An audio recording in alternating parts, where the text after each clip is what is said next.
Hari ini kita kedatangan siswi baru. Halo semuanya, aku Feli. Aku harap kita bisa bertemu. Wow, di mana? Oh,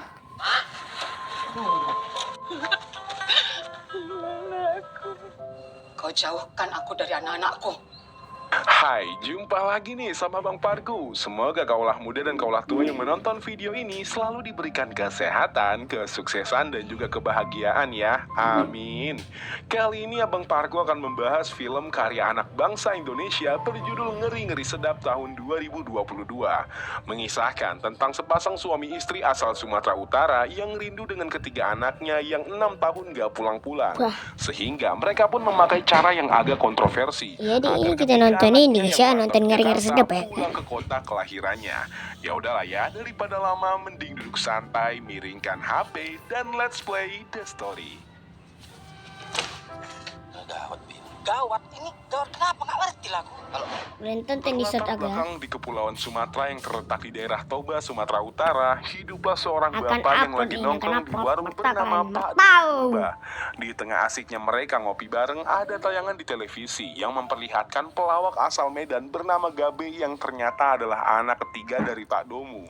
Terlihat Pak Domu ini malu melihat anaknya jadi pelawak, sebab dia sudah susah payah menguliahkan Gabe jurusan hukum supaya dia bisa menjadi pengacara atau hakim terkenal, sesuai dengan kemauan si bapak.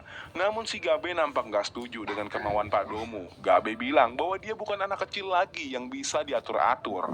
Kau jadi pelawak, Ma. Terus kenapa bapak kerjanya ngelak? Haha. Itu pilihan orang kayak gitu. Lucu, Ma. Lalu kita akan diperkenalkan dengan Bu Domu, istri dari Bapak Domu. Kelihatannya nih ya, si Bu Domu ini adalah istri yang sangat penurut. Dia selalu disuruh Pak Domu untuk menyampaikan keinginannya agar anak-anaknya mengikuti kemauan Pak Domu. Seperti si anak pertama bernama Domu ini. Nah, karena namanya sama kayak bapaknya, mungkin kita panggil aja Doma, biar Bang Parku nggak keliru. Jadi, si Doma yang berprofesi sebagai pegawai BUMN ini punya niatan mau nikah sama orang Sunda. Yang mana hal itu jelas aja ditentang oleh Pak Domu. Karena si Doma ini anak pertama dari suku Batak, maka dia harus menikah dengan orang dari suku Batak juga, agar marganya bisa terus dilanjutkan ke generasi berikutnya. Itu anak pertama, Ma. Kau yang Zaman kan udah maju, Mak. Orang bisa loh hidup. kata bapakmu, jumpa kau pun dia nggak mau. Sementara anak keempat yang bernama Sahat, dia disuruh untuk pulang oleh Pak Domu, lantaran Sahat ini adalah anak bontot. Kalau di adat Batak, anak laki-laki terakhir itu biasanya akan mewariskan rumah orang tuanya di kampung. Namun karena si Sahat ini udah betah tinggal di Jogja dan hidup sama petani yang dianggap orang tua sendiri, dia pun selalu nolak kalau disuruh pulang ke tanah Batak. Kau pulang secepatnya. Gua ada usaha, Mak. Aku juga yang harus jagakan Pak Pom. Dari ketiga anaknya yang merantau dan gak mau pulang, ada satu anak yang tetap setia menemani dan mengurus bapak dan ibu Domo, yaitu Sarma. Dia adalah anak kedua yang berprofesi sebagai PNS di kecamatan setempat. Si Sarma lah yang membantu Bu Domo untuk membereskan rumah dan juga masak selagi Bu Domo dan Pak Domo berladang serta mengurus hewan ternak mereka. Makasih ya, Nak. Ketika lagi melepas penat bersama teman-temannya di warung, tiba-tiba datanglah Bu Domu yang menjemput si bapak, di mana hal itu jadi bahan tertawaan teman-temannya. Faktanya, Bu Domu ini mau mengajak si bapak untuk pergi ke rumah ibu dari si bapak atau yang mereka panggil Opung. Begitu sampai di sana, Pak Domu bilang kepada Opung kalau dia akan membiayai pesta adat Sulang-Sulang Pahopu, yang mana tujuan pesta itu diadakan untuk memperingati kalau pasangan yang sudah menikah telah mempunyai anak. Jadi selama bertahun-tahun, bapak dan ibu Domu ini udah mempunyai 4 anak. Baru sekaranglah mereka mengadakan upacara ini akad. Sepulangnya ke rumah, Pak Domu pun bingung bagaimana cara agar anak-anaknya bisa pulang, sebab acara Sulang-Sulang Pahopu akan diselenggarakan 1 minggu lagi. Nah, Bu Domu yang kebetulan lagi kesel dengan Pak Domu akibat dia tidak memberitahunya kalau acara Sulang Pahopu itu dia yang modalin, kesal dan mengucap kalau kita ribut terus mana mungkin anaknya mau pulang. Seketika Pak Domu dapat ide, yakni mereka harus pura-pura cerai agar anak-anaknya mau pulang. Pada awalnya Bu Domu nggak setuju, namun karena Bu Domu ini kangen banget sama anak-anaknya, akhirnya dia pun setuju dengan ide gila Pak Domu. Kita pura-pura berantem, mau cerai. Kau memang sudah gila ya, Pak. Katanya kau rindu. Paginya, ketika Sarma lagi makan, si bapak pun mulai menjalankan aktingnya bersama Bu Domu. Namun, karena pertengkaran mereka sudah biasa terjadi, Sarma pun pergi begitu saja untuk berangkat kerja. Di sini, Pak Domu dan si ibu pun berpikir bagaimana cara agar Sarma percaya jika mereka ingin bercerai. Pak Domu lalu berinisiatif untuk membuat keributan yang lebih parah. Yang mana saat Pak Domu pulang larut malam, dia meminta Bu Domu berteriak dan minta cerai. Bu Domu juga bilang ke Sarma untuk memberitahu kakak serta adiknya kalau orang tua mereka ingin bercerai. Diatur, hidup sendiri kau. Ya sudah. Kau mau pisah. Kalau iya kenapa? Ya udah, mamanya mau pisah. Dan benar saja, Sarma pun video call mereka semua sambil nangis, di mana hal itu membuat Doma, Gabe, dan juga Sahat kaget bukan main. Namun karena mereka punya kesibukan masing-masing, Doma pun mengatakan kalau masalahnya semakin besar, barulah mereka akan pulang. Karena menurut mereka, itu hanyalah pertengkaran biasa yang biasa dilakuin si Bapak dan Ibu Domu. Mendengar hal itu, Pak Domu pun agak sedikit kecewa. Pertengkaran tersebut tak membuat anak-anaknya mau pulang. Oleh karenanya, dia pun menyuruh Ibu Domu berpura-pura mengemasi barangnya esok hari dengan alasan ingin pulang ke rumah orang tuanya. Bu Domu yang memang istri penurut pun setuju dengan ide gila dari Bapak Domu.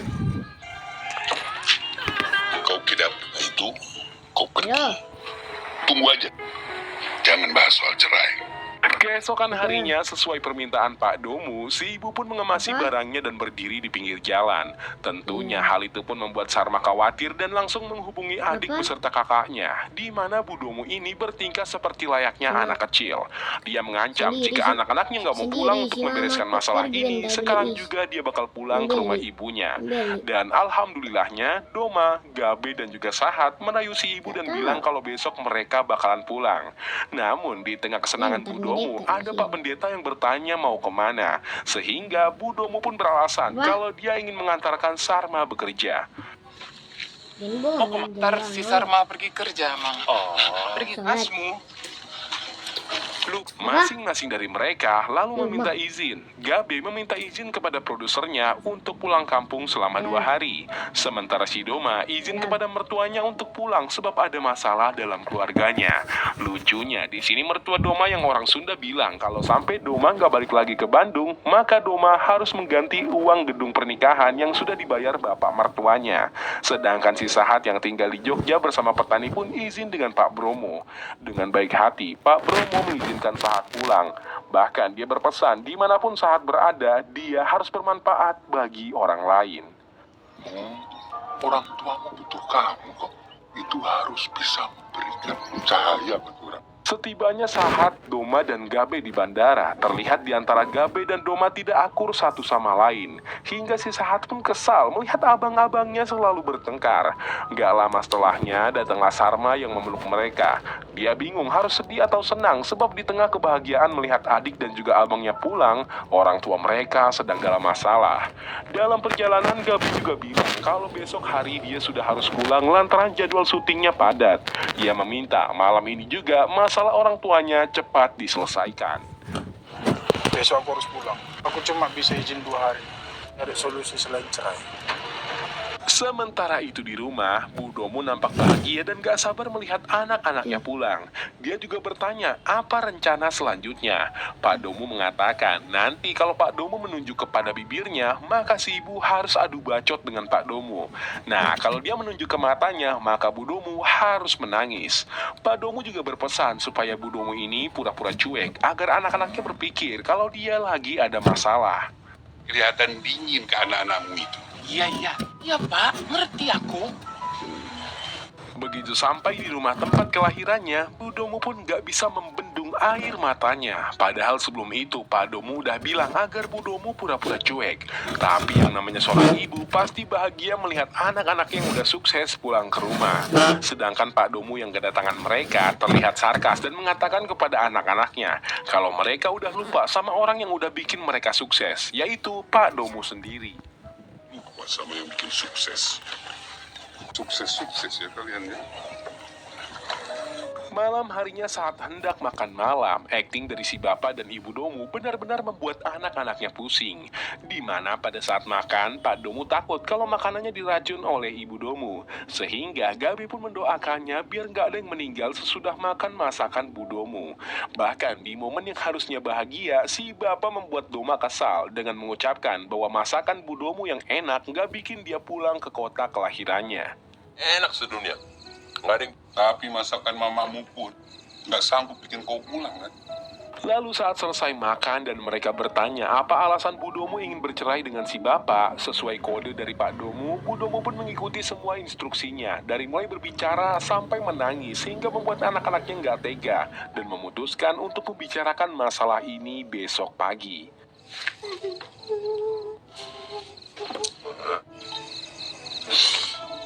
Setelah si bapak pergi ke warung, mereka pun berdiskusi. Doma punya ide untuk melakukan diskusi terpisah antara si bapak dan Bu Domu agar tak terjadi hal seperti tadi. Sahat juga menyarankan agar besok mereka mengajak kedua orang tuanya ke tempat wisata agar pikiran orang tua mereka terbuka. Gabe lalu berharap semoga masalahnya besok cepat selesai agar dia bisa cepat pulang. Sebab dia berjanji kepada produsernya besok dia sudah harus pulang. Nggak disangka diskusi mereka didengar oleh Bu Domu secara diam-diam. Kita ajak aja mama sama bapak jalan-jalan. Malamnya aku bisa langsung pulang. Tengah malam ketika mereka semua tertidur, Bu Domu yang rindu dengan ketiga anaknya kemudian mengelus kepala mereka satu persatu. Dia ingin bernostalgia seperti saat mereka kecil dulu.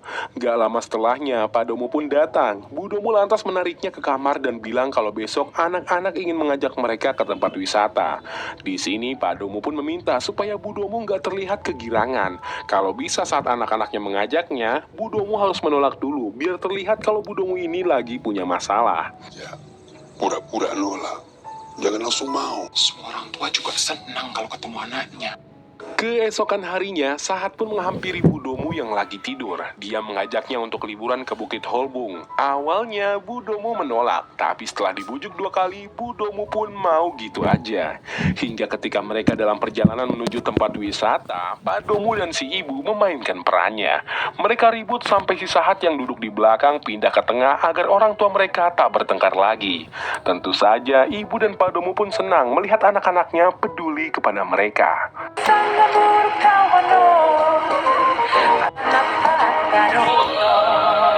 Saat sampai di Bukit Holbung, terlihat hamparan danau Toba yang indah. Di sana, Gabe, Sahat, dan Doma berdiskusi kepada Pak Domu. Namun alih-alih mereka dapat solusinya, yang ada Pak Domu malah menyalahkan mereka atas keputusan mereka yang tidak mengikuti adat. Si Doma yang menikah dengan orang Sunda, Gabe yang jadi pelawak, dan juga Sahat yang tinggal di Jogja. Pak Domu malah balik menyalahkan mereka sehingga mereka pun mengalah.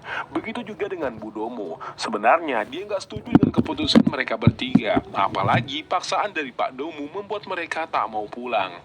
Karena melihat orang tuanya yang tak mau akur, akhirnya mereka pun mengajak Pak Domu makan dan juga Bu Domu berfoto di tengah indahnya Bukit Holbung. Jadi maunya kayak mana, Pak? Ya udah, mama ayo kita foto-foto, Mam. Foto-foto aja mak ya.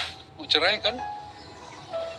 Sepulangnya ke rumah, mereka pun terkejut melihat kedatangan Opung. Terlebih kepada Pak Domu, dia takut bahwa kebohongannya bersama Bu Domu terbongkar. Beruntung, di sini Opung ternyata tidak tahu kebohongan mereka. Opung cuma tahu kalau Pak Domu sedang ada masalah sama Gabe, Sahat, dan Doma. Opung lalu mengungkapkan tentang bagaimana kerja kerasnya Bapak dan Ibu Domu, menguliahkan mereka sampai lulus, bahkan dengan keadaan ekonomi yang pas-pasan. Pak Domu bisa membiayai pesta adat sulang-sulang Pak Hopu. Opung juga bilang bagi orang suku Batak harta itu bukan cuma uang, tapi keturunan. Makanya Opung meminta mereka menghargai keinginan Pak Domu, karena dia telah bersusah payah menguliakan mereka sampai sesukses sekarang. Tapi dia kerja keras. Penting itu keturunan. Harta itu bukan cuma uang. Mendapat wejangan dari Opung, Gabe dan yang lain pun sepakat untuk terus dicoba sampai acara sulang Pak Hopu digelar. Bahkan si Gabe pun tak mengangkat telepon dari produsernya demi bisa menyelesaikan masalah ini. Doma lalu bilang bahwa harus ada orang yang lebih tua bisa menyelesaikan masalah Bapak dan Ibu Domu. Kalau enggak, yang ada masalah ini bakalan tambah runyem. Gak bisa kalau kita yang ngomong. Datang ke pesta Opung, baru aku pulang. Maka dari itu, mereka pun memanggil Pak Pendeta agar bisa mencarikan solusi kepada Bapak dan Ibu Domu agar tidak bercerai. Pak Pendeta bilang kalau dia nggak bakal cerita ke siapapun tentang masalah ini. Asalkan Bapak dan Ibu Domu mau berdiskusi bersama